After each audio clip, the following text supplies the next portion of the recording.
All right. Let's get into back control escapes. So, back control escapes. So, the way I escape back control, I don't know what the hell's all over my feet. The way I like escaping back control, one second, is different than the typical Jiu-Jitsu way that's taught for back escapes. So the typical way that back control escapes are taught is when somebody's on your back, you get your back to the mat and scrape them off your back, and then a lot of time what ends up happening is you end up in the bottom of a pin, usually mount, or in the bottom of guard. So it's probably the safest option. It's kind of like a lower risk, lower reward escape to the back control. But the way that I've been working on probably for the last, I don't know how long, probably a year or so, is constantly trying to find ways to not get in defensive cycles and also to get top position.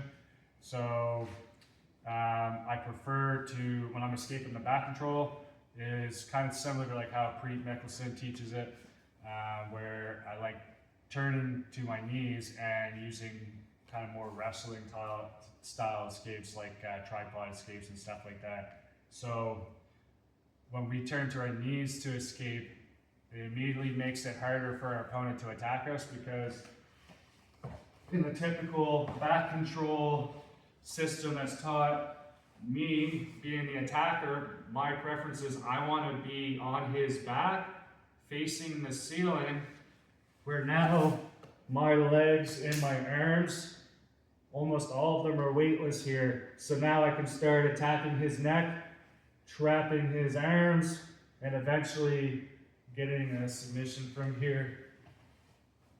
So knowing this, if I give him what he wants, it's going to be harder to escape. So when we do our rotational escapes where we're going to like tripod, all of a sudden now I'm having to use my arms and my legs to control and hold on to him instead of attack. Also, it just makes the angle for me to attack his limbs and his neck harder. Like if he just starts turning here, even with the hooks in, like now, even right here, now you can feel that it's already, the angle is harder for me to trap his arm just because he just started turning a little bit. Whereas if we're facing the ceiling, like now it's really easy for me to start trapping his limbs. So this was another reason why I started escaping in this way. So Craig Jones also does similar stuff from turtle, not necessarily from back control, but from turtle. So there is more risk when you learn to escape to your knees, in a sense of they can retake your back and choke you, but once you get good at it, obviously then that doesn't happen. So the first thing we'll go over is just safe hands. So if he's taking my back, he doesn't have a seatbelt yet, but he gets behind me in some form, my first goal is to not let him get upper body control on me, right? So we're gonna assume he has the hooks in, but he doesn't have upper body control. The first thing I do to start these rotational escapes is the iron pillow here. So now, just doing this, it forces him to have an underhook on this side. He can no longer choke me on this side. And it's really hard for him to choke me on this side, because for him to wrap the neck, he has to get inside this space here, right? So just doing this iron pillow where I'm like laying on my arm makes it harder for him to dig my neck on this side and on the other side, right?